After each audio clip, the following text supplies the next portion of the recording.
आवर्त सारणी व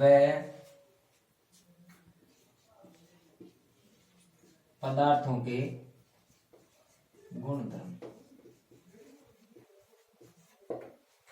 इसमें हम अध्ययन कर रहे हैं, तो सर्वप्रथम हम लेते हैं पदार्थ क्या होता है। पदार्थ वह वस्तु जो स्थान घेरती हो।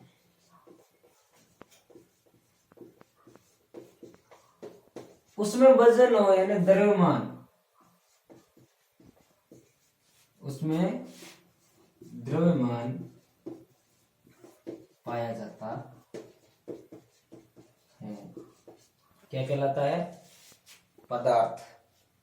पदार्थ मुख्यतः दो प्रकार के होते हैं। कितने प्रकार के होते हैं? दो प्रकार के। फर्स्ट होता है अणु और सेकंड होता है परमाणु। अणु पदार्थ का वह छोटे से छोटा कण जो स्वतंत्र अवस्था में पाया जाता है, अणु कहलाता है। पदार्थ का वह छोटा सा छोटा कण, छोटे से छोटा कण जो स्वतंत्र अवस्था में पाया जाता है, अणु कहलाता है। जैसे O2, मान लो ये O2 क्या है? पदार्थ है। तो ये पदार्थ है तो O2 यानी 2O है, 2O है, ऑक्सीजन 2 है, तो 2 ये क्या है? अणु है जो कि स्वतंत्र। अब परमाणु है तो इसका उल्टा होता है। जैसे इसको अलग अलग भागों में विभाजित करेंगे और तो O और O अलग अलग में विभाजित हो, तो परमाणु को क्या हम कह सकते हैं कि ये स्वतंत्र अवस्था में नहीं पाया जाता। यह स्वतंत्र अवस्था में नहीं पाया जाता है, नहीं पाया जाता है। लेकिन पदार्थ की मूलभूत संरचना या मूलभूत इसकी कैटेगरी है वो सेम होती है। क्लोज। अब हम डाल्टन के सिद्धांत के बारे में अध्ययन करेंगे। तो ध्यान दीजिए कि डाल्टन का परमाणु सिद्धांत सर डाल्टन ने 1808 में नियम प्रतिपादित किया था। क्या नियम प्रतिपादित किया था? कि पदार्थ का वह छोटा सा छोटा कण जो परमाणु कहलाता है। पदार्थ का वह छोटे से छोटा कण यानी सबसे बारीकी कण होता है वो परमाणु कहलाता है।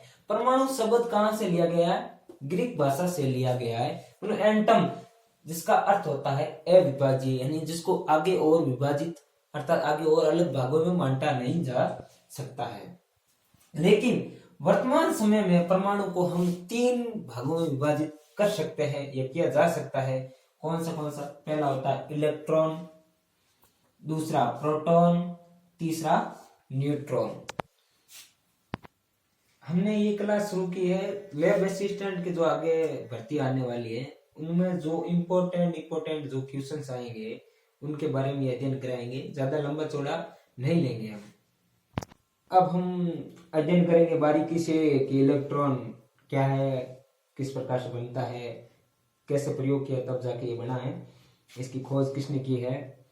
तो अब हम इसके बारे में अध्ययन करेंगे। Electron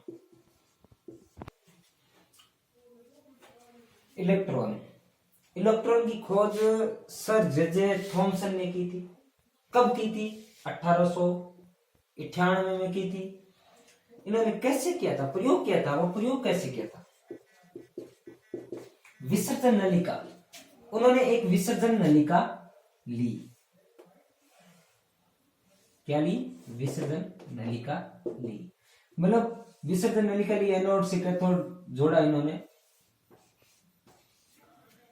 anode cathode. तो उन्होंने क्या इसपे जब विसर्जन नलिका में हाई वोल्टेज लाइट या विद्युत प्रवाहित की तो क्या है, यहाँ पर कुछ किरणें उत्पन्न हुई, जो किरणें उत्पन्न हुई थी वो एनोड की तरह प्रवाहित हुई थी। किस तरह हुई थी? एनोड की तरह। तो इन किरणों को ही क्या कहा? इलेक्ट्रॉन कहा था। यह कैथोड हो गया माइनस, इसको हमेशा माइनस में ही लिखा जाता है कैथोड को, और ये एनोड हो गया। तो इन्होंने जब हाई वोल्टेज नलिका में हाई वोल्टेज विद्युत प्रवाहित की तो क्या है, कैथोड से यहां से किरणें उत्पन्न हुई थी जो एनोड की तरफ धनावेश की ओर प्रवाहित हुई। तो इन किरणों को उन्होंने क्या कहा था?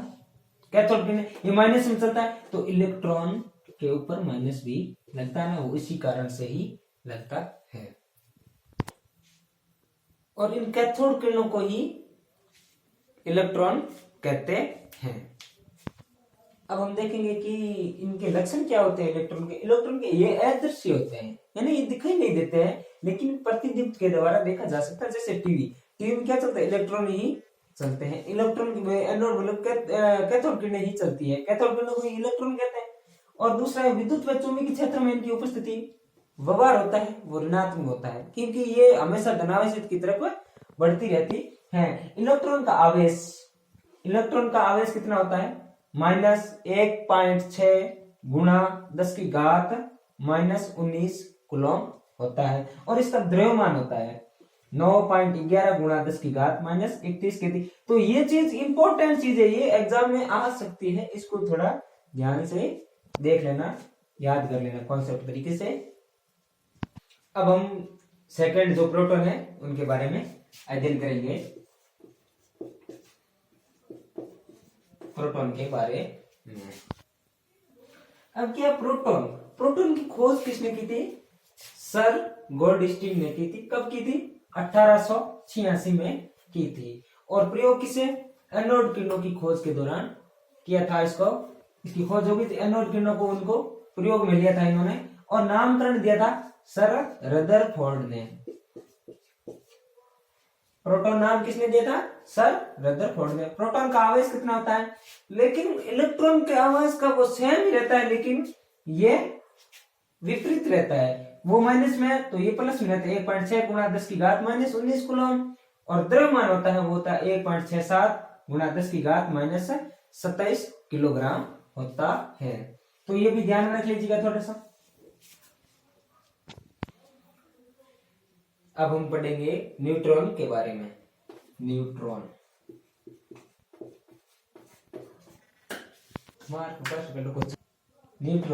जेम्स चैडविक ने इसकी खोज की थी। सर जेम्स चैडविक 1932 में की थी। द्रव्यमान होता है इसका 1.6929 गुणा 10 की घात -27 के, यानी प्रोटॉन से थोड़ा सा अधिक होता है द्रव्यमान इसका। ये भी लिख सकते हैं, इसकी जगह 9 की जगह 8 भी लिख सकते हैं, क्योंकि इससे थोड़ा सा अधिक होता है। प्रयोग बेरिलियम पर अल्फा कणों की बौछार की थी, तब ये इनका जो है ये मिल गया था, न्यूट्रॉन की खोज हो चुकी थी। और सर 1932 में जेम्स चैडविक ने की थी। हमें इतना ही ध्यान रखना है, कब की, किसने की, द्रव्यमान और प्रयोग। ओके, आगे का काम है वो कल पढ़ेंगे, आगे जो इस लेसन में है। आज इतना ही।